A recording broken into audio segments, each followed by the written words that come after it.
In an age long ago, when gods and heroes walked among mortals, there was born a man of extraordinary fate.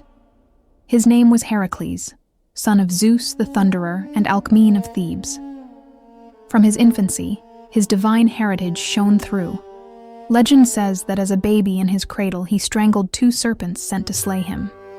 Great strength and courage were his from the start, yet so too was great tragedy. Heracles lived under the long shadow of Hera's jealousy, for the queen of the gods loathed this child of her unfaithful husband. Throughout his youth, Hera's vengeful eye remained upon him, sowing trials in his path. As a young man, Heracles became a beloved hero of Greece, champion of Thebes, husband to gentle Megara, and father of children he adored. But Hera's wrath struck when he least expected. In a frenzy of madness inflicted by the spiteful goddess, Heracles was driven to do the unthinkable. In that dark haze, he slew his own beloved wife and children, only to awaken from madness into unimaginable grief. Horrified by what he had done, the hero sought purification. The Oracle of Delphi, speaking for Zeus, gave him a grave command. Heracles must serve his cousin, King Eurystheus of Mycenae, and carry out any task demanded of him as penance. Thus began the journey of Heracles from the depths of guilt to the heights of glory. King Eurystheus, a timid man ruled by cowardice and secretly guided by Hera, devised a series of 12 impossible trials, the labors, hoping to see the great hero fail and perish. Yet these very labors would etch Heracles' name into eternity. Prepare now to hear the tale of each mighty labor, told in turn, as our story unfolds in a gentle cadence, like a bard's song by the evening fire. The Nemean Lion. The first labor led Heracles to the hills of Nemea, where a monstrous lion was terrorizing the land. This beast was no ordinary animal, but a child of the fearsome Typhon and Echidna, born from the same brood as other ancient monsters. The Nemean lion roamed the forests with impunity, for its hide was said to be impervious to all weapons. Arrows and spears could not pierce its golden fur. Swords shattered against its flanks. The people of Nemea lived in constant fear, hearing its thunderous roars echo at dusk as they huddled behind closed doors. The lion had made its lair in a cave among the rocks, and many a brave soul who ventured near never returned. This was the fearsome challenge that Heracles, burdened with guilt yet resolved to prove his worth, set out to overcome.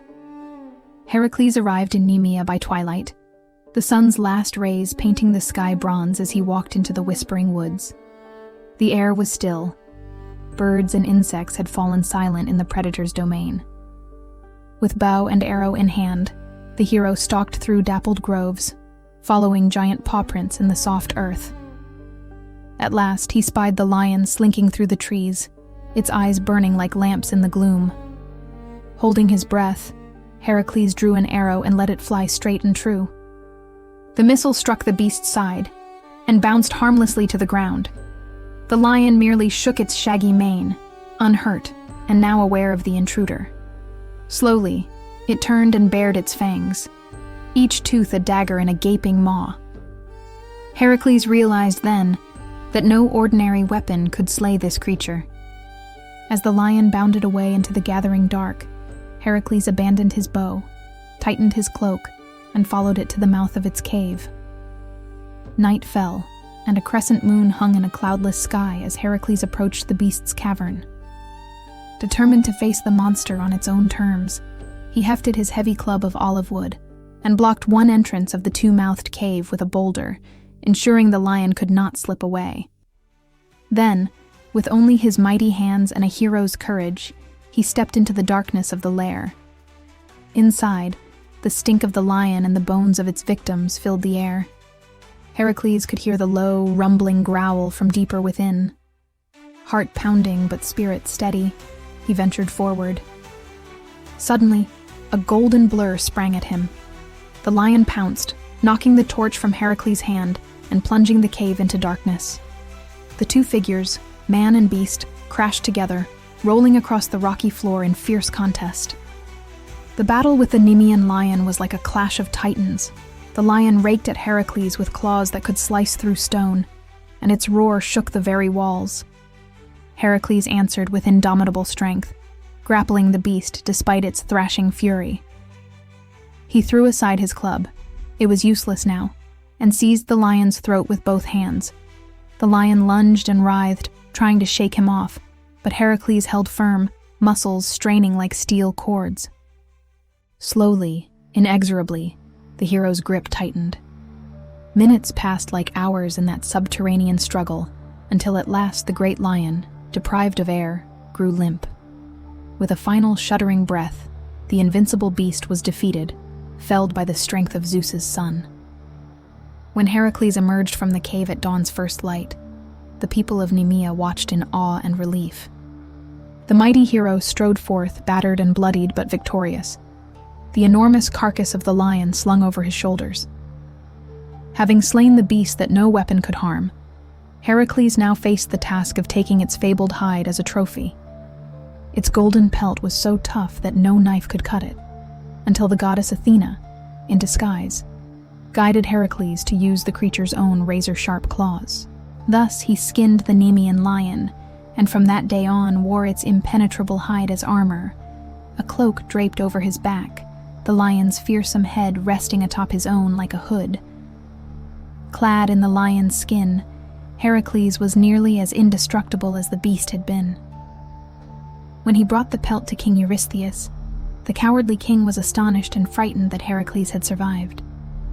In fact, Eurystheus was so terrified by the hero's strength that he forbade Heracles from entering the city with his trophies, insisting all future proofs be delivered outside the gates.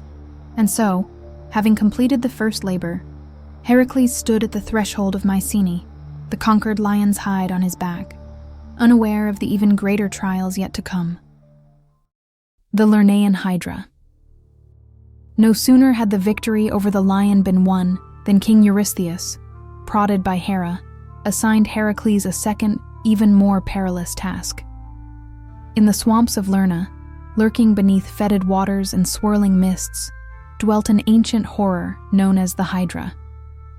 This monstrous serpent was another offspring of Typhon and Echidna, a sibling to the Nemean Lion, and in many ways even more fearsome. By the marshy banks of Lake Lerna, it made its den, creeping forth to ravage the countryside. The Hydra possessed multiple heads, some say 9, some say more, and each head was venomous and deadly. Its blood and breath were poison. Its very scent could kill a man. Worse still, for every head cut off, the Hydra would sprout 2 new heads in its place, making it seemingly immortal. Slaying such a creature was thought impossible, and many brave warriors had fallen to its snapping jaws and virulent toxin. This was the beast Heracles was ordered to destroy. As Heracles neared the Hydra's lair, he could see the landscape grow dark and desolate. The once fertile fields around Lerna lay wilted and foul, poisoned by the creature's noxious presence. A deathly quiet hung in the air, broken only by the bubbling of sickly green waters. Knowing the danger of facing the Hydra alone, Heracles had brought along his young nephew Iolaios, a loyal companion and charioteer to help if needed. At the edge of the swamp, Heracles dipped pieces of cloth in mud and tied them over his mouth and nose, hoping to filter out the poisonous fumes. Then, torch and sword in hand, he advanced into the mire. The Hydra sensed his approach. With a hiss that rippled through the reeds, it emerged from its den beneath an ancient fig tree. Heracles beheld a ghastly sight. A colossal serpent coiling up from the swamp, scales glistening with slime, and a multitude of writhing snake heads weaving in the air. Yellow eyes glowed with malice, and forked tongues flickered, tasting the scent of mortal hero. The battle was joined with a fury. Heracles brandished his sword and swung at one of the Hydra's heads, cleaving it from its trunk.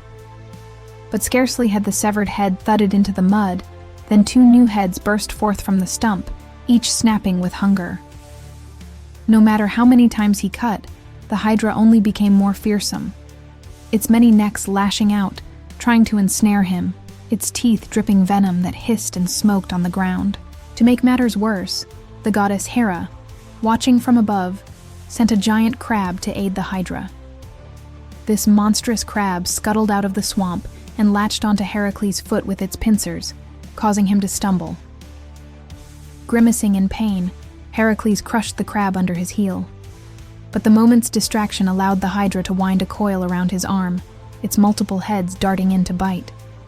Summoning his strength, Heracles tore free from the slimy coil and retreated momentarily, realizing brute force alone would not win the day. Now Iolaus, who had been anxiously observing, sprang into action. Inspired by a divine spark of wisdom, some say Athena whispered the idea, Iolaus shouted a plan to his uncle. If they could cauterize the neck stumps after each decapitation, the heads might not regrow. Heracles nodded, and together they set their strategy in motion. Braving the Hydra's assault once more, Heracles raised his sword and began striking off its heads one by one. Each time a lopping stroke felled one of the serpent's hungry mouths, Iolaus pressed a burning torch against the spurting stump. The wound sizzled and smoked, the flesh charring under the flame. No new heads emerged.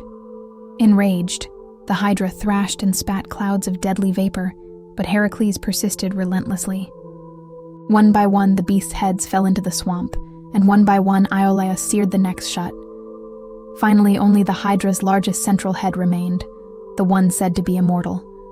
No blade could sever this head, so Heracles dropped his sword and grasped the creature around its pulsating neck. Despite the Hydra's fangs snapping at his face and its tail lashing furiously, the hero refused to yield.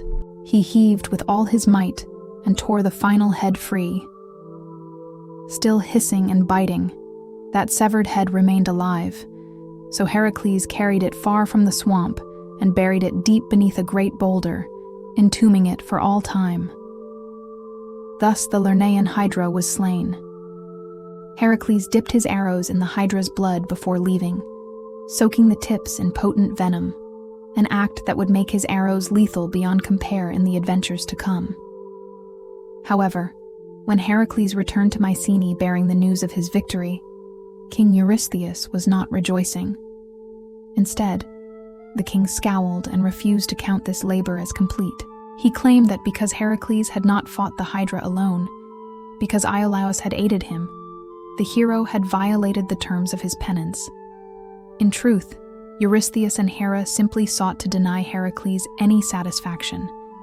And so, cruelly, they added another task to the list, ensuring Heracles would still have many trials ahead before he could earn redemption. Undeterred by this injustice, Heracles steeled himself for the next challenge, his spirit as unbreakable as ever despite the toils he had already endured. The Ceryneian Hind. For the third labor, Eurystheus sought to ensnare Heracles in a trap of divine wrath rather than brute ferocity. He commanded the hero to capture the Ceryneian Hind, a creature of exquisite beauty and sacred significance. This wondrous animal was a deer with golden antlers and hooves of shining bronze, swift as the wind and elusive as a beam of moonlight. It was said to be favored by Artemis, goddess of the hunt and mistress of wild things. Indeed, some tales claim the hind was one of Artemis's own enchanted herd, and thus untouchable by mortal hands on pain of the goddess's fury. King Eurystheus hoped that in pursuing this hind, Heracles might anger Artemis and seal his own doom. Nevertheless, the task was given: bring the golden-horned hind alive from the forests of Cerynea. Heracles set out on this quest with a very different mindset than the previous labors. He knew that this was no monster to slay, but a holy creature to be treated with reverence. He carried no brute weapons save perhaps a bow, but he resolved that he would not harm the hind if it could be avoided. The hero tracked the creature through the wooded hills for days that turned into weeks, and weeks into months. The chase of the Ceryneian hind became a year-long pursuit across Greece and beyond. By daylight, Heracles would catch glimpses of the hind, its slender form darting between oak and ash, golden antlers flashing in the sun. But it always stayed just out of reach. By night, he would hear it rustling in the leaves or drinking from distant streams under the moon.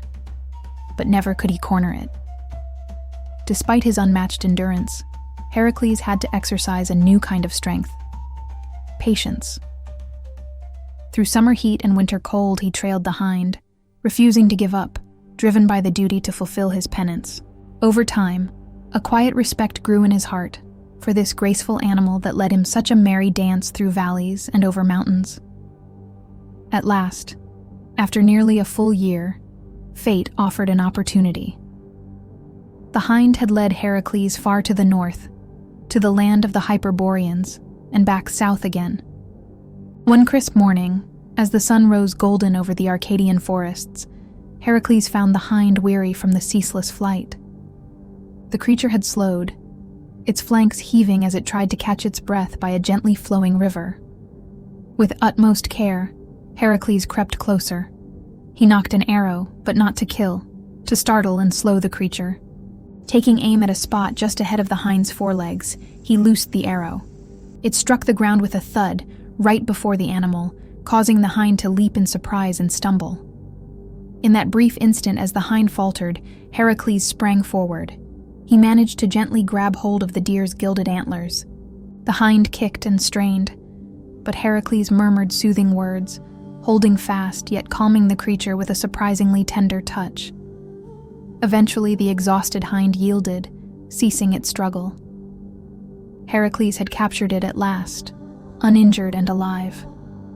Cradling the divine animal as gently as possible, Heracles began the long journey back to Mycenae. But his trial was not over. As he traveled through a moonlit glade one evening, a sudden hush fell over the forest. In a shimmer of silver light, Artemis herself appeared, accompanied by her radiant twin brother Apollo. The goddess of the wild stood before Heracles, her bow in hand and anger in her eyes at the sight of her sacred hind bound. Apollo's face was grave beside her. Heracles felt his heart pound, not in fear of monsters this time, but in awe and worry that he had offended the divine. He gently placed the hind down and knelt before the gods. In a respectful voice, he explained the truth, that he took no pleasure in capturing the hind, but was compelled by kingly command and Hera's scheming to do so. He assured Artemis that the deer remained unharmed, and that once shown to the king, it would be released back to roam free under her care. Artemis's stern gaze softened as she sensed the hero's sincerity and saw the care he had given her creature. Apollo too spoke on Heracles' behalf, knowing well the cruelty of Hera's designs. In the end, Artemis allowed Heracles to continue, warning him to keep his promise that the hind would be returned unharmed. Heracles vowed to do so on his honor. Thus, Heracles delivered the Ceryneian hind to Eurystheus. True to form, the king wanted to keep the marvelous creature for his own menagerie, but Heracles, recalling his vow, agreed to hand it over only if Eurystheus himself would come out and take the hind from him. As the king approached, Heracles released his gentle grip. In a flash, the hind sprang free, far too fast for any mortal to recapture, and bounded away into the wilderness, back toward Artemis's realm. "The king was not quick enough," Heracles said with a faint smile as Eurystheus fumed at the loss. Though displeased, the king could not fault Heracles for obeying the letter of the task. And so the third labor came to a peaceful close. Artemis's hind was safe and free once more, and Heracles had proved not only his strength and stamina, but also his respect for the gods, and the ability to act with wisdom and mercy. The Erymanthian Boar. The next challenge forced Heracles to face a creature of pure brute force in a harsh winter landscape. King Eurystheus ordered him to capture alive the Erymanthian boar, a gigantic wild boar that haunted the snow-capped slopes of Mount Erymanthos. This boar was no mythic chimera or demon, but a very real beast of frightening size and temper. It was said to have tusks like ivory swords, and a charge like a boulder tumbling down a mountain. The boar ravaged the farmlands of Arcadia, gouging up fields and goring anyone foolish enough to cross its path. To kill such a creature would be dangerous enough. To capture it alive without being slain oneself was a task only a hero of Heracles, a caliber, might attempt. As he traveled toward Erymanthos, Heracles stopped to visit a dear friend who lived nearby, Pholus, a kind and wise centaur. Pholus welcomed the hero into his rustic cave home on Mount Pelion. There they shared a simple meal. While they ate, Heracles noticed a great jar of fragrant wine. Unbeknownst to him, this was a sacred cask given by Dionysus to the centaurs of the region, to be opened only with all centaurs present.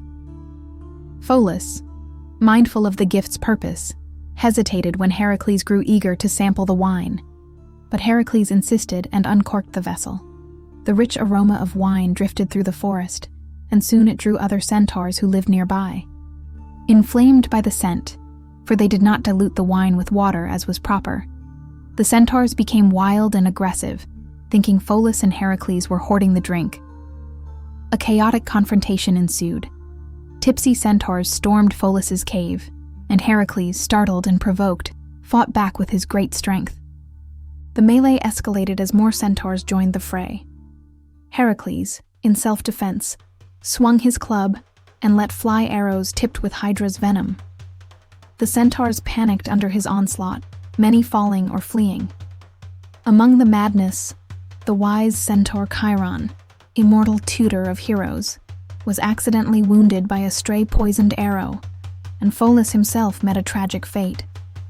As Pholus handled one of the venomous arrowheads in horrified curiosity at its power, it slipped from his grasp and pricked his leg.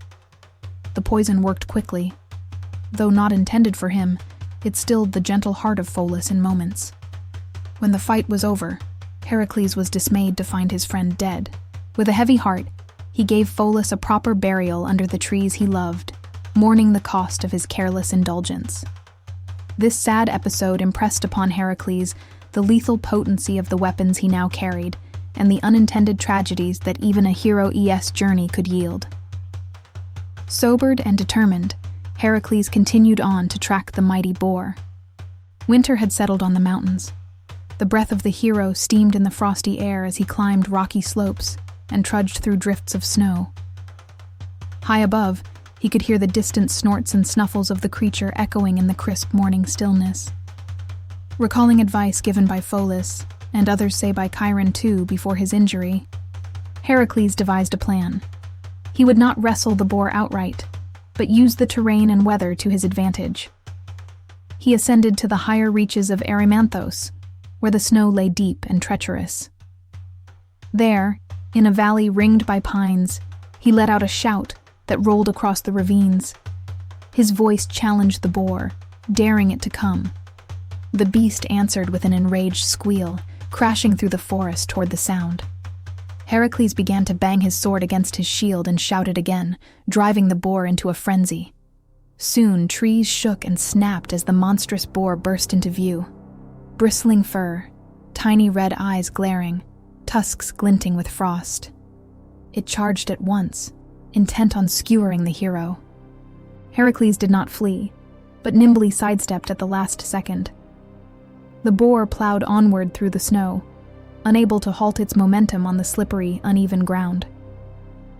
Heracles gave chase, whooping and clapping, further startling the beast, and guided it higher up the slope. The snow grew deeper, and the boar's legs began to sink. With each step, the creature's rage was matched by growing panic as it found itself mired. Finally, with a mighty surge, the boar lunged and landed in a soft, powdery drift up to its chest. It thrashed and wiggled, but only sank deeper. At that moment, Heracles sprang forward with ropes and chains. After a strenuous struggle, and carefully avoiding those fearsome tusks, he managed to bind the boar's forelegs together. With a triumphant laugh echoing through the frosty peaks, Heracles had the boar trussed like a giant squealing package. He hoisted the captive beast onto his shoulders and trekked back down the mountain. When Heracles returned to Mycenae carrying the Erymanthian boar alive, the people marveled and trembled, none more so than King Eurystheus. In fact, so terrified was the king at the sight of this bellowing, struggling monster that he reportedly hid himself inside a half-buried storage jar to escape the boar's tusked snout. Heracles, amused at the cowardly spectacle, called out, asking what should be done with the creature. From within the jar, Eurystheus stammered that the hero should dispose of it far away. Obediently, Heracles carted the boar off and released it into the wild, far from any town, Some say he threw it into the sea, others that it eventually made its way to distant Italy. This labor was thus fulfilled, and the mountains of Arcadia were peaceful again. Yet Heracles could take only a brief rest, for the king and Hera already conspired to shape the next challenge, a task to test not his strength or courage, but his sheer diligence and ingenuity. The Augean Stables. For the fifth labor, Eurystheus assigned Heracles a task meant to humiliate the mighty son of Zeus. He was ordered to cleanse the Augean stables, the vast stalls and barns belonging to King Augeas of Elis, where great herds of divine cattle had been kept for decades without a single day of cleaning. These sacred cattle, a gift from Helios, the sun god, were immortal and healthy, but they produced an endless quantity of dung. Over 30 years, the filth had piled into a reeking mountain of manure that no ordinary laborer could ever hope to remove. The stables themselves sprawled over a huge area, befouled and pestilent, an offense to nose and eye alike. Eurystheus relished the thought of mighty Heracles brought low, shoveling dung endlessly in a futile effort, or refusing and thus failing his penance. Either outcome would please the scheming king. But Heracles, though famed for strength, was not lacking in wits. This labor would prove that the hero possessed ingenuity to match his brawn. Heracles traveled to Elis and surveyed the horrifying state of the stables. Even he, who had faced the Hydra's foul stench, crinkled his nose at the smell that hung in the air for miles. Waving away the buzzing flies, he sought out King Augeas. Now, Augeas was known for his wealth in cattle, but also for his miserliness.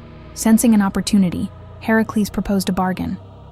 If he could clean out all the stables in just one day, Augeas would give him 1/10 of his splendid cattle as payment. Augeas, believing the task impossible even for a demigod, readily agreed, secretly thinking he'd get free labor and never have to pay. With the deal struck, Heracles set to work, not with a shovel, but with keen eyes and a clever mind. He noticed that 2 rivers, the Alpheus and Peneus, flowed nearby through the fields of Elis. Over years, they had carved gentle bends and loops near the royal compound. Heracles had a bold idea. He would harness the power of these rivers to wash the stables clean. First, the hero knocked holes through the walls of the cattle yards, great gaps through which water could rush. Then, using his strength, he shifted the courses of both rivers.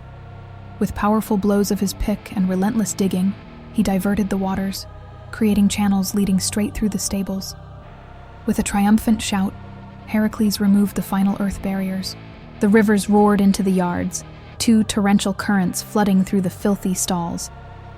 A mighty gush of water swept over the years of accumulated dung, carrying the muck and mire out the other side and far downstream. In hours, some say even less, the Augean stables were not only clean, but gleaming. The dirty, pestilent smell was replaced by the fresh scent of river water and wet earth. The cattle themselves looked around in surprise at finding their pens washed pristine after a generation of neglect.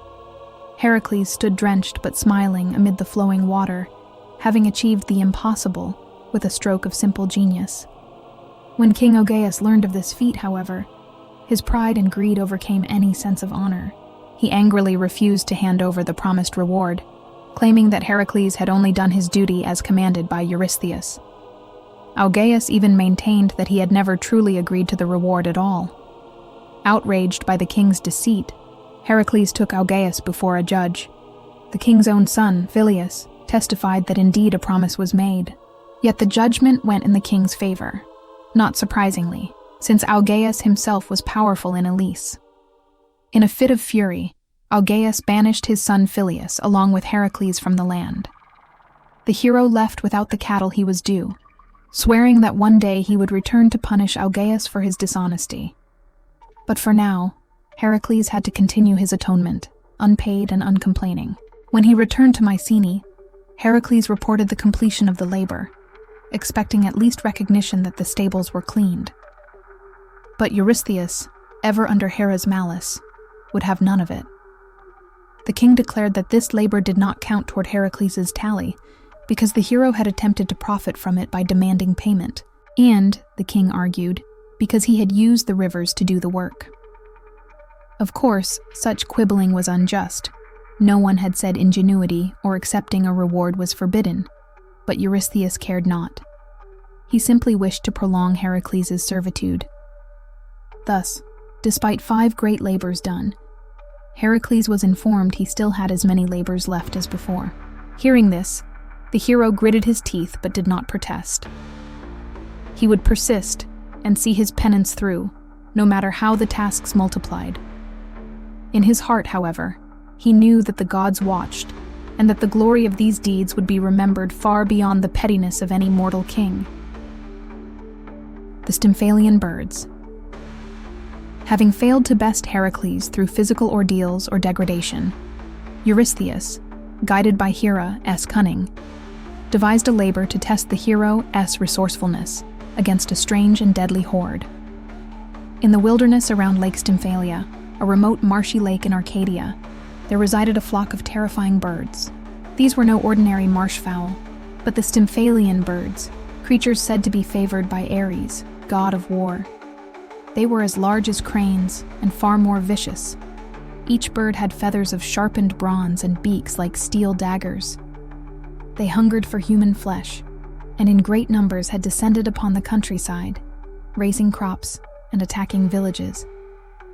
Their metallic feathers could be flung down like a rain of arrows, killing anyone below. No army could easily approach them, for they roosted in a marsh where the ground would not bear the weight of men. The people of Stymphalos lived in dread of the sky, and many had fled their homes. Heracles was tasked with ridding the land of these man-eating birds. But how could one man face an army of monsters that attacked from the air?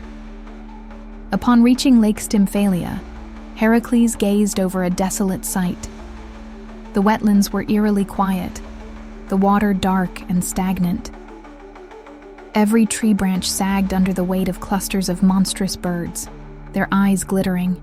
Now and then, one would take wing briefly, and the clatter of bronze wings sounded like swords clashing. The ground around the lake was a muddy quagmire. When Heracles tried to step into the reeds, the muck threatened to swallow even his mighty frame.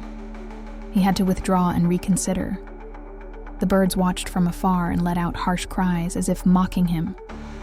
Heracles realized he could not simply charge at these creatures. To defeat them, he would need the help of the gods, and a clever strategy. Fortunately, the goddess of wisdom herself took pity on the hero's plight. As Heracles rested on a rock to plan, Athena appeared before him in a flash of gray light.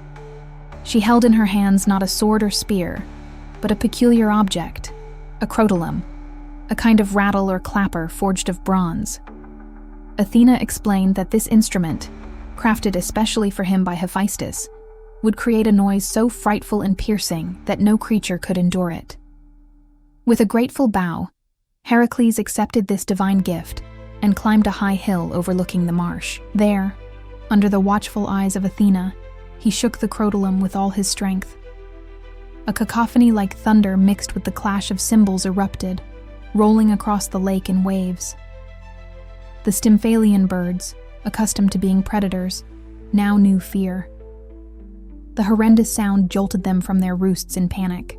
With a rising roar of beating metal wings, the entire flock took flight, desperate to escape the clanging din. This was the moment Heracles had awaited. As the dark cloud of birds burst into the sky, blotting out the weak winter sun, he seized his bow. Arrow after arrow he let fly into their midst. His aim was true and bolstered by the deadly poison of the Hydra upon each arrowhead. Bronze-beaked birds screeched and tumbled from the sky, one after another. Heracles was tireless. He stood shooting until his quiver was nearly empty. For hours, the sounds of the rattling crotalum and the whistling of arrows filled the air. Those few birds that survived the onslaught turned tail and fled far from Arcadia, never to return. Some say they flew as far as an island in the Euxine Sea, where they would later meet their end at the hands of Jason and the Argonauts. When the echoes finally died, the marsh was littered with the metallic feathers and bodies of the fearsome birds. The land and people of Stymphalos were safe once more. Heracles descended into the now silent marsh and gathered a few fallen bronze feathers as tokens of his victory. In cleansing the Stymphalian swamp of its scourge, he had shown once again that brawn alone was not his only weapon. Ingenuity and a bit of divine help had won the day. When he presented news of this triumph to Eurystheus, the king could scarcely find a way to downplay it. At Hera's urging, he simply hurried on to the next assignment, unwilling to let Heracles bask in any praise. Yet the common folk who heard of the deed praised the hero who saved them from a reigning death. Thus, the sixth labor was completed, and Heracles' legend grew even wider. The Cretan Bull. With the seventh labor, Heracles' journey carried him across the sea for the first time. King Eurystheus ordered him to subdue and bring back the Cretan bull, a rampaging creature that was laying waste to the island of Crete. This bull was no ordinary beast. It had been sent from the sea by Poseidon himself, and its story was entangled with the royal house of Crete. In days past, King Minos of Crete had prayed to Poseidon for a sign to confirm his right to rule. The sea god sent forth a magnificent white bull from the waves, intending it for sacrifice. Yet when Minos beheld the bull's beauty, he could not bear to sacrifice it and kept it for himself, sacrificing another in its place. In vengeance, Poseidon cursed the bull with madness and a fiery rage that caused it to rampage uncontrollably over Crete, demolishing crops and homes and bellowing with the force of a storm. This same bull was also said to be the very one that sired the infamous Minotaur with Queen Pasiphae, after Aphrodite had bewitched her with an unnatural desire as part of Poseidon's curse. Thus, the Cretan bull embodied chaos unleashed by broken oaths and godly wrath, a challenge both politically delicate and physically daunting. Heracles sailed across the Aegean Sea, arriving on the shores of Crete, where King Minos himself welcomed him. By now, the fame of Heracles had spread far and wide, and Minos was relieved that someone might rid his kingdom of the dreadful beast. The king even offered his support, but Heracles, true to the stipulations of his penance, insisted on facing the bull alone. He tracked the beast across the island, following the trail of flattened olive groves and smashed stone walls. Finally, on a sun-scorched plain not far from the palace of Knossos, he found the bull grazing restlessly, snorting steam, and pawing the ground, its eyes still lit with wild fury. As soon as the bull spotted the approaching hero, it charged, head low and horns ready to gore. The earth thundered beneath its hooves. Heracles stood firm until the last moment, then sidestepped with the agility of a matador, grasping one horn as the bull hurtled past. The bull's momentum whipped both man and beast around in a whirlwind of dust. Now Heracles faced the bull head-on.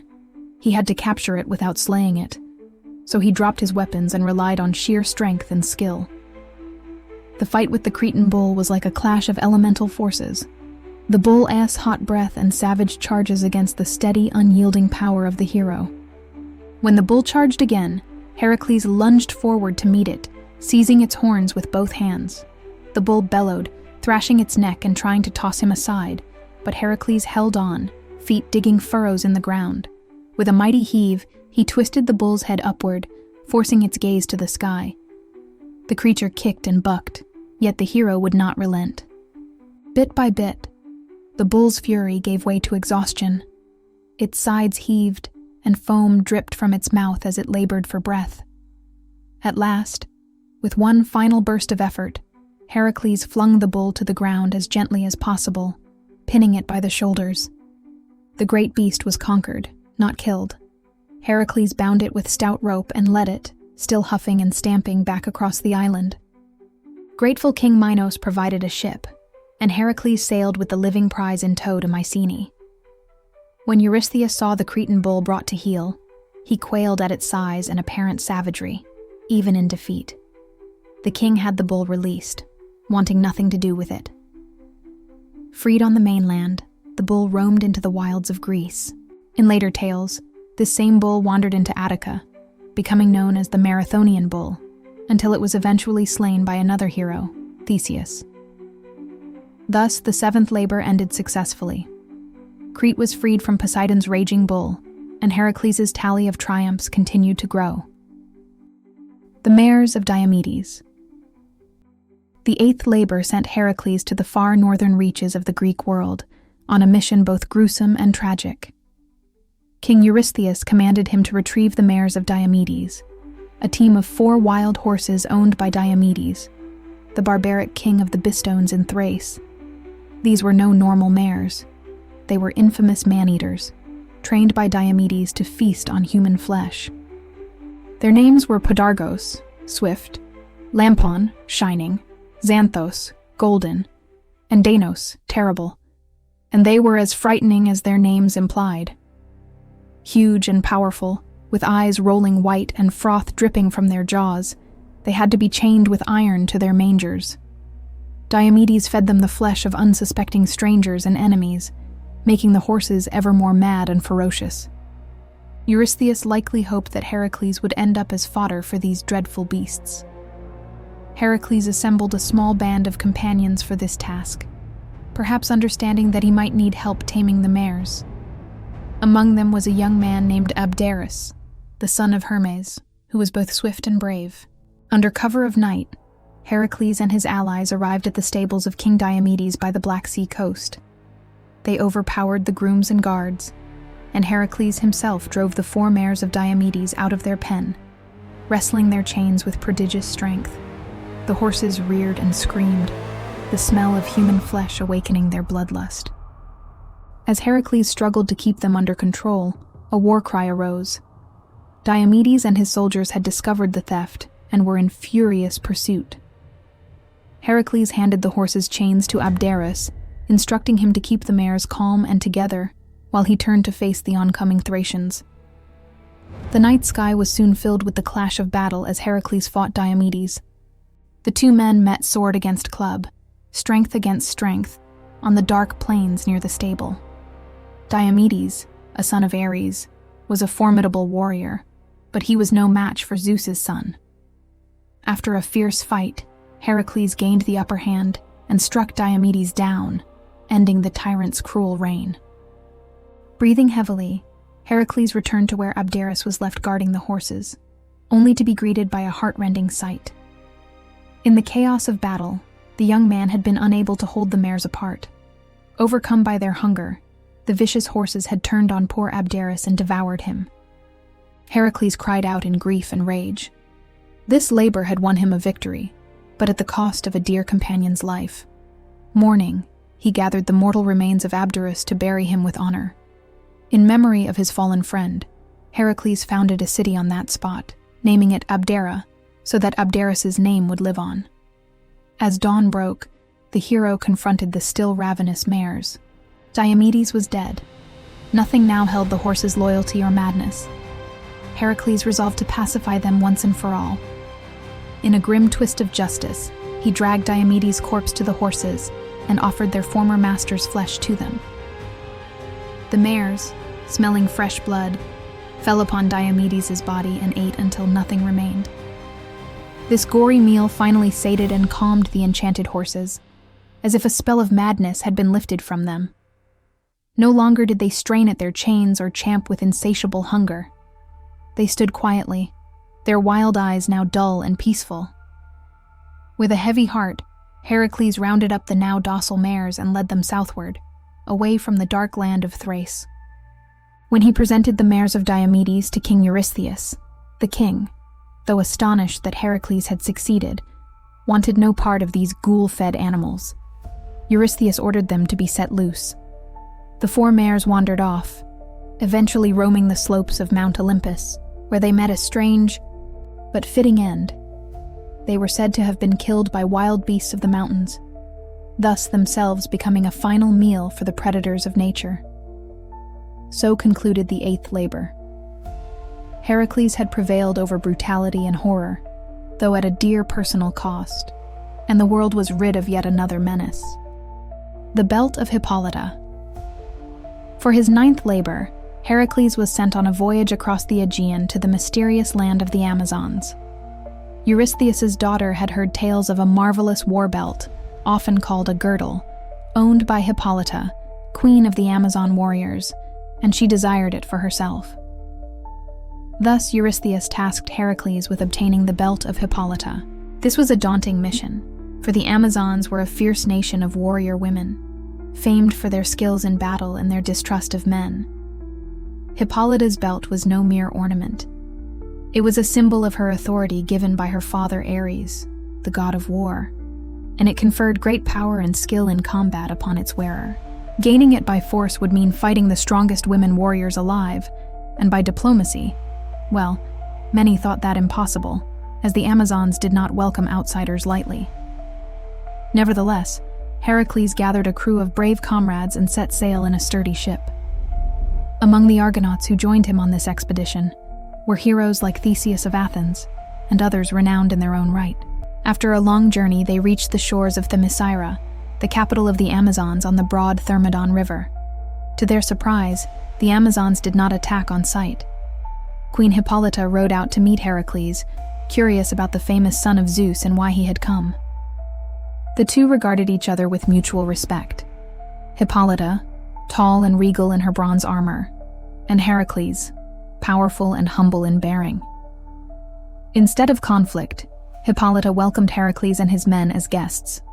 For the Amazons, being honorable admired courage and strength, even in males. Over several days, they hosted the visitors with feasts and displays of Amazonian riding and archery. Over this time, a warm understanding grew between Heracles and Hippolyta. The queen inquired about his labors and the hardships he had faced, and Heracles, struck by her nobility, spoke frankly of his servitude and the task that brought him here. When he explained that he needed her belt to take back to King Eurystheus, Hippolyta found herself willing to grant this favor. Perhaps she felt sympathy for the hero's plight. Perhaps she too despised Hera's meddling. In any case, the queen agreed to give him the belt freely, as a token of esteem between warriors. For a moment, it seemed this labor might conclude peacefully and without bloodshed. But such an easy outcome would not satisfy Hera. Determined to spoil any comfort or friendship Heracles might find, the goddess traveled in disguise among the Amazons. She took the form of an Amazon warrior and spread a wicked rumor that Heracles and his men had come not as friends, but to abduct Hippolyta and harm their queen. The rumor took root swiftly. Tension and suspicion, once absent, suddenly clouded the faces of the Amazon guards. That night, as Heracles and his companions slept on their ship moored in the river, a war cry rang out. The Amazons, convinced they had been betrayed, stormed toward the harbor armed with spears and bows. Jolted awake by the clamor, Heracles saw approaching torches and realized with dread that battle was upon them. Thinking that Hippolyta had lured him into a trap, he armed himself and roused his men to defend the ship.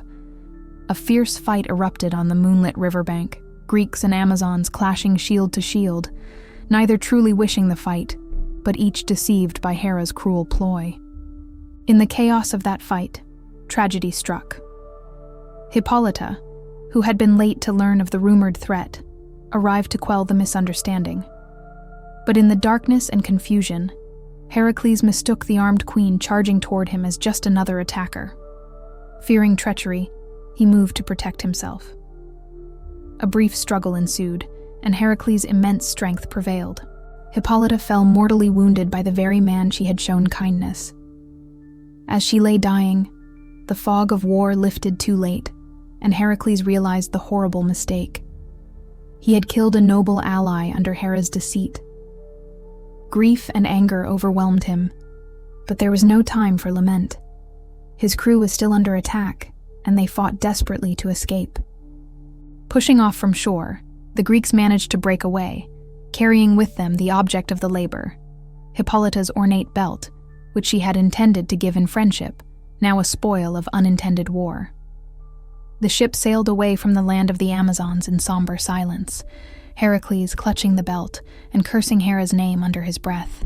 The hero's heart was heavy, knowing a great queen had fallen and that peace had turned to ashes. When Heracles delivered the belt of Hippolyta to Eurystheus, the king accepted it without sympathy or scruple. The labor was technically achieved, but it had come at a steep moral cost. Some versions of the story offer slight alternatives, claiming that Hippolyta survived or that Theseus later carried off an Amazon bride. But in the most poignant telling, Heracles sailed away sorrowful, having learned how even honest intentions can be thwarted by the whims of the gods. Thus, the ninth labor concluded in bittersweet accomplishment. The lesson of trust and treachery etched deeply into Heracles' soul as he braced himself for the final trio of tasks, each more daunting than any before. The cattle of Geryon. For the 10th labor, King Eurystheus sent Heracles on a far-flung journey to the very edge of the known world. The task was to obtain the magnificent cattle of Geryon, a herd of red-hided oxen belonging to a fearsome giant named Geryon. Geryon dwelt on the island of Erythea, the Red Island, which lay somewhere beyond the western horizon, past the great sea where the sun sets. To the Greeks of old, this was a voyage to a near-mythic land at the world's end. Geryon himself was a dread creature, a giant with either 3 heads or even 3 bodies fused at the waist, making him a singular terror of strength. He kept a watchdog named Orthrus, a 2-headed hound born of the same monstrous lineage as Cerberus. Orthrus, alongside a strong herdsman named Eurytion, guarded Geryon's cattle. These cattle were extraordinary, with coats of a glossy red so brilliant they gleamed like fire at sunset. They were prized above all herds in the world. Stealing them would provoke a fight to the death with their owner. Eurystheus and Hera were certain this mission would spell the end of Heracles. To reach Erythea, Heracles embarked on an epic trek. He journeyed across northern Africa and through uncharted deserts.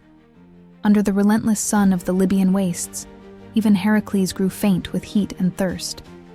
Frustrated by the sun's ferocity, he impulsively drew his bow and shot an arrow straight at Helios, the sun god, in the sky. Instead of incinerating the foolhardy hero, Helios was impressed by Heracles' audacity and took pity on him.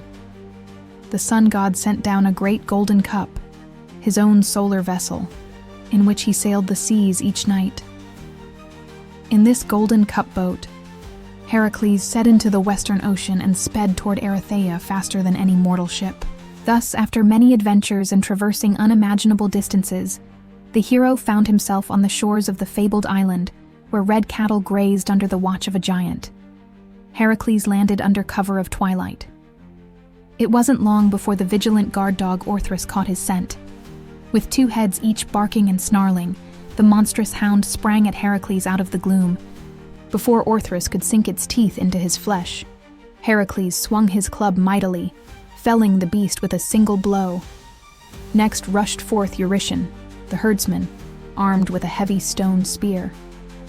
Loyal to his master and enraged at the intruder, Eurytion hurled his weapon. But Heracles batted it aside and struck the herdsman down as well, sending him to join Orthrus on the ground. With the immediate guards eliminated, Heracles quickly rounded up Geryon's cattle. The herd was large and fractious, but Heracles managed to gather them by strength and shouts, much as a mortal shepherd might, albeit with far greater force. He had just begun driving the precious cattle toward the island-esque coast, when the thunder of giant footsteps shook the earth. Geryon had appeared, alerted by the commotion. The giant was truly a sight. 3 torsos broad and strong, conjoined into one mighty form, with 6 arms brandishing 3 spears and 3 shields, or in some accounts a single body, but 3 fearsome heads glaring down. He wore grand armor that glinted with a grim metallic light. Geryon's voice boomed across the plain. He bellowed at the thief, vowing to make him food for vultures. Even Heracles felt a jolt of adrenaline at the monster's approach. Wasting no time, the hero armed himself with his bow and the poisoned arrows from his quiver. As Geryon came within range, raising his spears to strike, Heracles let fly a volley of arrows tipped with Hydra's deadly venom. The missiles hissed through the air and found their mark. Geryon roared in pain as the arrows bit into his flesh, 1 in each body or perhaps 1 in each neck. The lethal poison worked swiftly, even on a giant. Geryon's great strength faltered. His multiple arms slackened, and with a groan that echoed off the distant hills, the giant keeled over, lifeless upon the ground. The tyrant of Erythea was no more. Triumphant but weary, Heracles faced the daunting task of bringing the prized cattle all the way back to Greece. He herded them to the sea and loaded them, many at a time, into the golden cupboat of Helios, which bore them across the ocean to the continent. As he traveled overland with the cattle eastward, a series of further trials beset him. In one land, a giant named Cacus attempted to steal some of the herd, hiding them in a cave. But Heracles ferreted out the thief and defeated him to reclaim the cattle. Farther along, at Hera's vindictive urging, a swarm of gadflies was sent to torment the herd. The vicious insects stung and bit the cattle, causing them to stampede in all directions. Heracles chased them over mountains and plains. Some wandered so far that they were lost forever. Indeed, it's said a few cows swam to Sicily, or even as far as Scythia. What remained of the herd he painstakingly reassembled. At one point, while crossing a desert, Heracles, desperate for water for the cattle, struck the ground with his foot or club, and a spring miraculously gushed forth to save them from thirst. Through perseverance and grit, Heracles finally arrived back in Mycenae with the majority of Geryon's splendid cattle still intact. Eurystheus, astonished and dismayed that Heracles had managed this feat, promptly sacrificed the red beasts to Hera as an offering of thanks, and perhaps to spite Heracles by denying him any benefit from them. Thus, the 10th labor was accomplished. Heracles had literally gone beyond the limits of the world and returned once more victorious. He had even raised a lasting monument to his journey. Near the straits where the Atlantic meets the Mediterranean, he set 2 great rocks to mark his passage, the Pillars of Heracles, which stood for ages to signify the boundary of the known world. Now only 2 labors remained, yet they would be the most challenging of all, for one lay in the heavens' garden, and the other in the darkest depths of the earth. The golden apples of the Hesperides. The penultimate labor required a prize that was never meant for mortals. Heracles was ordered to steal the golden apples of the Hesperides. These apples grew in a secret garden at the westernmost end of the world, and they were said to confer immortality. The garden belonged to Hera herself, who had planted the trees as a wedding gift from Gaia, and she set a fearsome guardian to watch over them. Ladon, a dragon with 100 heads that never slept. The garden was tended by the Hesperides, nymphs of the evening, who would occasionally pluck the apples for the gods. No thief had ever dared try to infiltrate this paradise. Eurystheus and Hera expected that if Heracles somehow managed to find the garden, he would never escape alive with an apple, let alone 3, for Eurystheus demanded a few of these divine fruits. Heracles' journey to the Garden of the Hesperides was itself a legend filled with side adventures. He did not know the exact location of the garden, only that it lay far to the west, perhaps near where he had gone for Geryon's cattle. Wandering through Libya, he encountered the giant Antaeus, son of the earth, who challenged all passers-by to wrestle and killed them when he won. Heracles accepted the challenge and nearly met defeat when each time Antaeus was thrown down, contact with his Mother Earth renewed his strength. Realizing this, Heracles lifted Antaeus off the ground and crushed him aloft, defeating the giant. Pressing on, Heracles crossed into the realm of Egypt, where King Busiris had a cruel custom of sacrificing foreigners to the gods. When Heracles was seized for sacrifice, he burst his bonds on the altar and slew Busiris, ending that bloody practice. Still, the garden eluded him. Finally, by some accounts, Heracles sought out Nereus, the ancient sea god who knew all secrets. Finding Nereus asleep on a rocky shore, Heracles seized him firmly. Nereus, a shapeshifter, transformed into all manner of creatures, a snarling lion, a slithering serpent, a crashing wave, to escape the hero's grasp, but Heracles held tight. At last, Nereus yielded, and in exchange for freedom revealed the location of the sacred garden, beyond where the sunset meets the sea, not far from where Heracles had erected his pillars. Equipped with this knowledge, Heracles made his way to the foot of Mount Atlas, in the far west near the great ocean, for beyond that mountain lay the hidden grove of Hera. Finding the garden's entrance guarded by Ladon, the enormous dragon coiled around the tree of golden fruit, Heracles decided on a direct approach. From a distance, he drew his bow and loosed a single arrow, its tip poisoned with Hydra's blood. The arrow streaked through the twilight and struck true into one of Ladon's many throats. With a terrible groan, the dragon thrashed and died, its 100 heads falling still. Heracles pushed open the gates and entered the enchanted garden. All around him were trees heavy with glowing golden apples, filling the air with an ambrosial scent. However, as Heracles reached for one, he found himself thwarted. The moment his fingers brushed an apple's skin, the fruit vanished, only to reappear still hanging on the bough.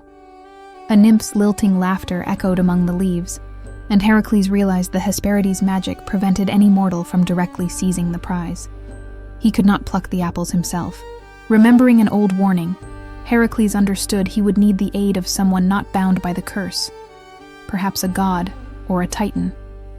It so happened that nearby, at the very edge of the garden, stood the mighty figure of Atlas, one of the elder titans.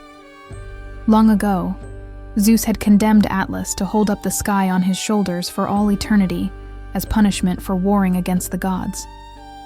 There Atlas stood, colossal and weary, supporting the vault of heaven, and separated by only a thin veil of mist from his daughters, the Hesperides, and their gleaming grove.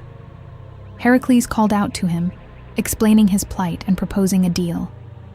If Atlas would retrieve a few golden apples for him, Heracles would bear the weight of the heavens in his stead for a time. Atlas, who yearned for even a moment's relief after eons under the crushing burden, readily agreed.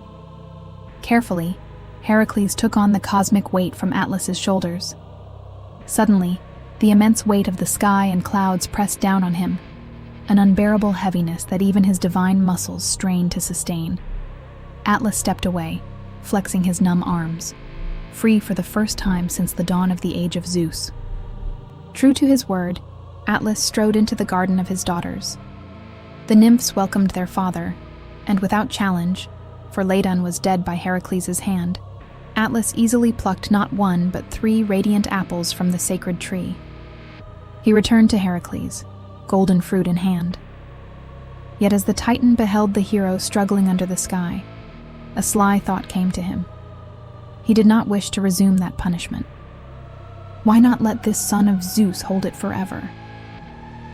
Atlas casually offered to deliver the apples to King Eurystheus himself, if only Heracles would remain here holding the heavens a while longer. But Heracles, though burdened, was not fooled by the Titan's ruse. Feigning agreement, he spoke with a polite tone. "Thank you, kind Atlas. I accept your offer. But please, just a moment.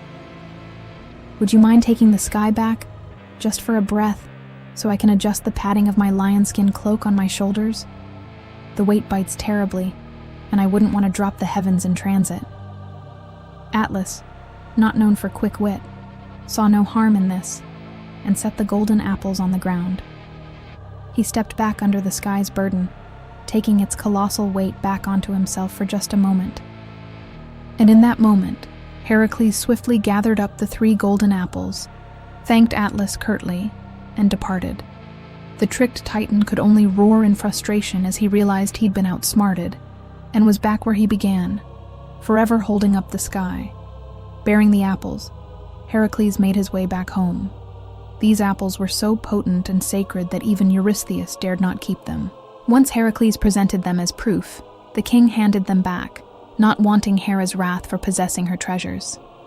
In the end, the apples found their way to Athena, who returned them to the garden of the Hesperides where they belonged. Still, the labor was counted a success, for Heracles had succeeded in gaining what no mortal was meant to touch. In completing this feat, Heracles demonstrated not only strength and courage, but also shrewdness and a willingness to seek help beyond himself. Now, only one final task remained, a challenge that would take Heracles into the realm of death and back again. Cerberus.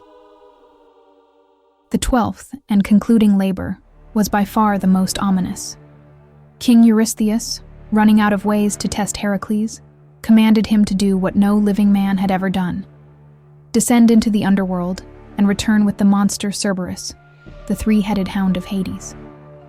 This was a labor set not in the world of the living, but in the land of the dead, a journey known as a catabasis, a descent into the depths from which none were expected to return.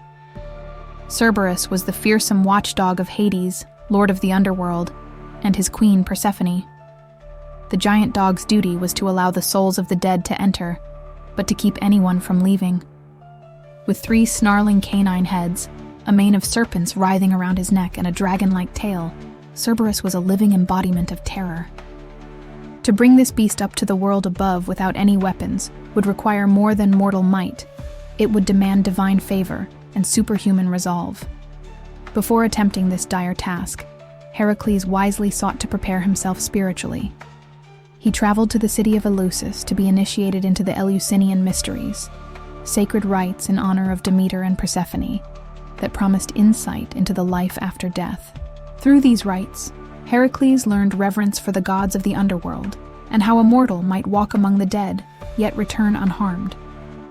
Thus sanctified and with the blessings of the priests, Heracles made his way to one of the secret portals to Hades' realm, a deep cave at Cape Tainaron, at the southern tip of Greece, where a narrow chasm was said to lead down to the land of shades. Plunging into the darkness, Heracles ventured beyond the land of light.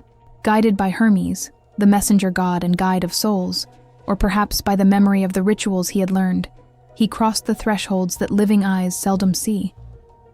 Down he went, through a world of gloom lit by ghostly phosphorescence, across the black river Acheron, and past the spectral shapes of the newly dead. The shades murmured as he passed.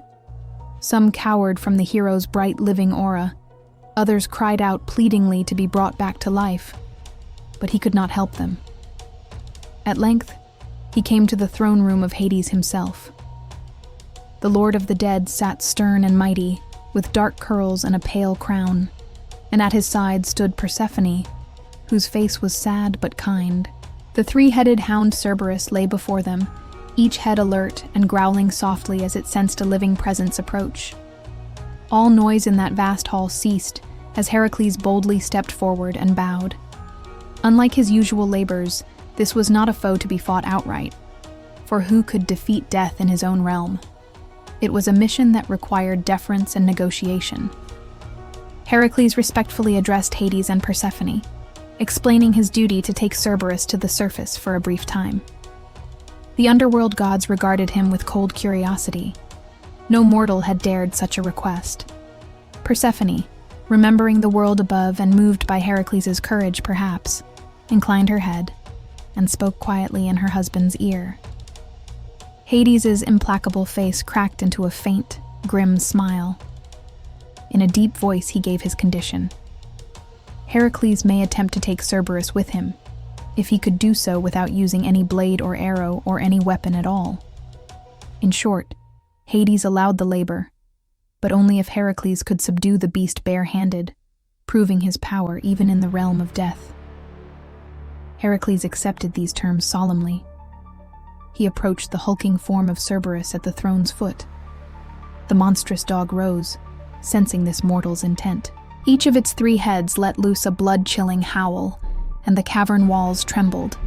Around its neck, the snakes that formed its mane hissed and bared fangs, and its long tail, ending in a serpent's head, lashed in fury.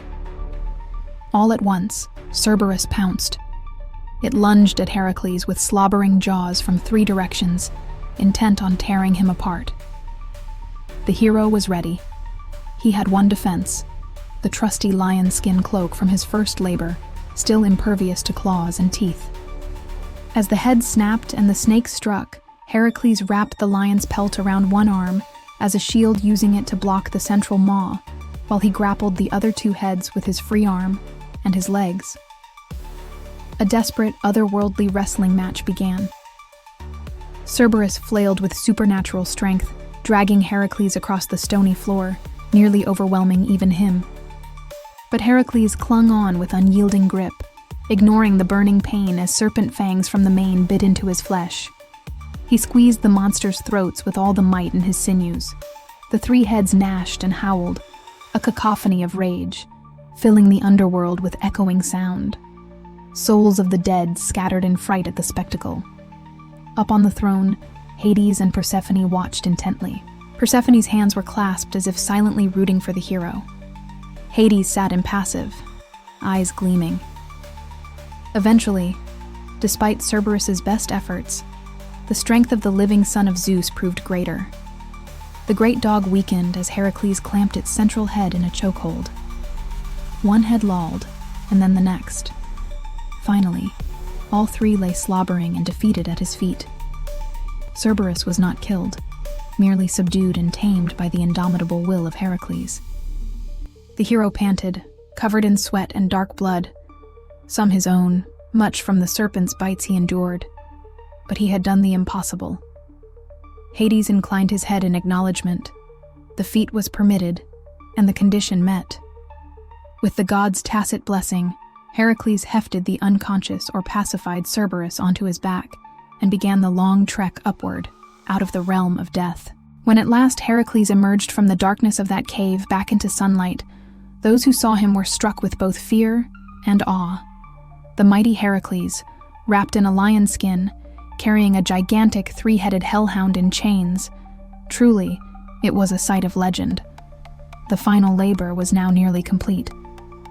He dragged Cerberus to King Eurystheus, who upon seeing the dread beast yelped in terror and fled behind his palace walls.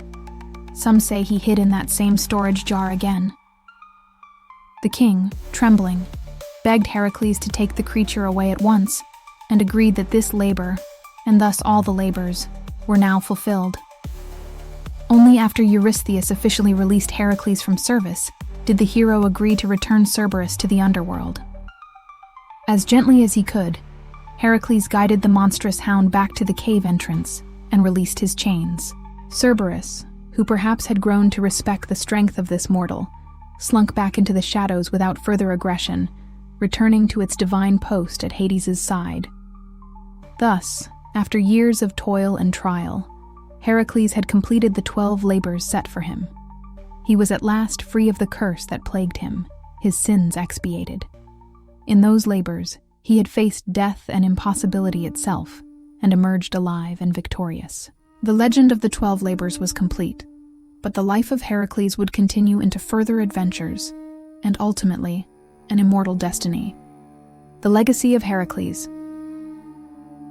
Heracles returned from the underworld, not just a pardoned man, but a hero transformed. Through the 12 labors, he had journeyed to the edges of the world and beyond, vanquishing horrors that had plagued civilization. In doing so, he found redemption for the awful crime Hera inflicted upon him.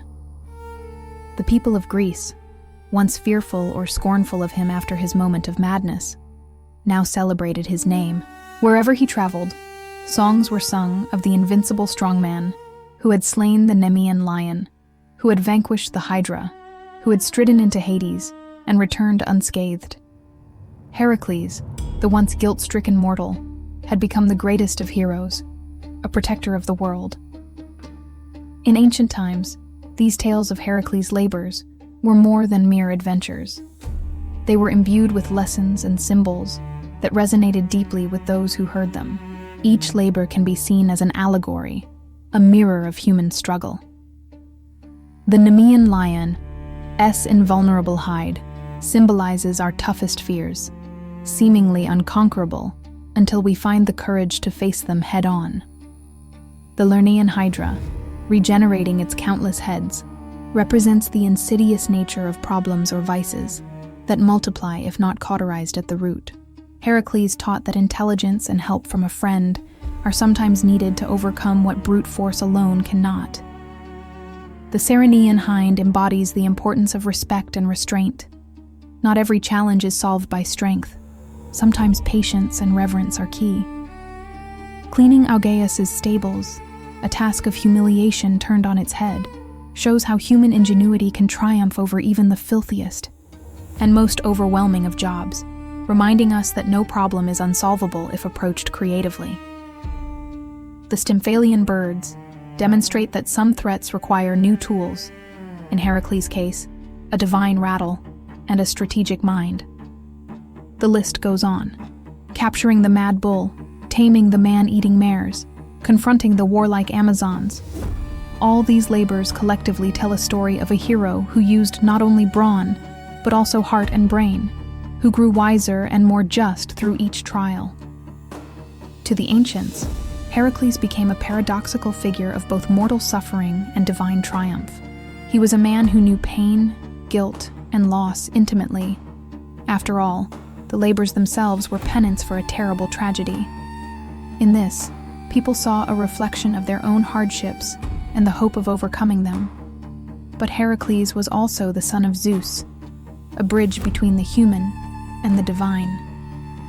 His success in the labors proved that through perseverance, humility, and favor of the gods, even a mortal could achieve the impossible and be lifted up. Indeed, Heracles' story did not end with the labors. In later adventures, he would suffer further. Tragically, Hera was not finished tormenting him until the very end of his mortal life. Yet, at the end of his earthly journey, Heracles was rewarded with immortality, burning away his mortal half and rising to Olympus to live among the gods. There he married Hebe, goddess of youth, and found peace at last.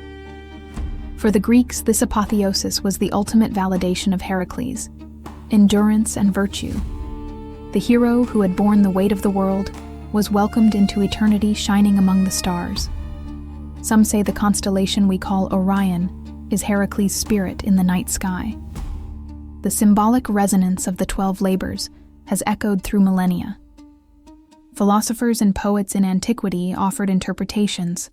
Some saw the labors as representing the overcoming of the 12 great vices or challenges of the soul, an allegory for the moral and philosophical struggles one must surmount on the path to virtue or even enlightenment. In each conquered labor, Heracles cleansed a part of the human world and perhaps of himself. The lion's skin he wore afterward could be seen as symbolizing strength gained from conquering ferocity. The Hydra S venom in his arrows showed the transformation of a great evil into a tool for good. Even Cerberus, dragged from the gates of Hades, could signify that Heracles had faced death itself and thus assured a kind of victory over the fear of the unknown afterlife. Beyond interpretation, the tale of Heracles has simply inspired countless generations by its sheer epic scope. The Romans adopted him into their mythology as Hercules, and under that name, his worship and legends spread even further. Emperors would claim his favor, athletes would pray to him for strength, and artists across the ages would sculpt and paint his moments of glory and anguish. In the Renaissance, painters depicted each labor in vibrant detail, seeing in Heracles a symbol of the humanist ideal, the potential of man. In modern times, his name lives on in our language and popular culture. We speak of Herculean, tasks for any job that seems insurmountable, not forgetting that Heracles did exactly those. His story has been retold in operas, novels, films, and bedtime stories, each time emphasizing a different facet of his character. Sometimes the unbeatable warrior, sometimes the flawed hero seeking redemption, sometimes the jovial strongman using wit and muscle to protect the innocent. As we conclude this mythic tale, told in a soft hush as one might speak by a child whose bedside or under the night sky, we can reflect on why the saga of Heracles endures. Perhaps it is because, at its heart, it is the story of rising above one's mistakes and misfortunes, of making right what has gone wrong, no matter how daunting the path. It's about the value of perseverance, that even when the gods themselves seem stacked against you, steadfast spirit and virtue can carry you through. Heracles is a hero who cries and bleeds, who fails at times and pays for those failings, but who never gives in to despair or complacency. He keeps striving, labor after labor, and in doing so, transforms not only himself, but the world around him. In the end, the 12 labors of Heracles are more than just episodes of monsters slain and tasks completed. They form a single luminous arc of redemption, growth, and everlasting glory. From the gentle introduction of a hero's birth to the solemn epilogue of his legacy, we have traveled with Heracles through danger, sorrow, and triumph. And though our own lives may lack hydras and giant dogs, We all face labors of our own. In those moments, we might remember the hero who wore a lioness skin and carried the weight of the heavens for a while, and take heart. Just as Heracles' name was destined to live forever, literally meaning glory of Hera, an irony transformed into truth, so too do his deeds shine on, immortal in story. The stars move across the sky, night after night. And somewhere among them, if you listen closely with your imagination, the son of Zeus still wanders, strong and kind, reminding us that even the hardest of labors can be completed, and that from great trials can come a gentle wisdom that echoes through the ages. The tale of Heracles ends as peacefully as it began, with lessons learned and legends secured, a fitting conclusion to a bedtime story of the greatest hero of all time.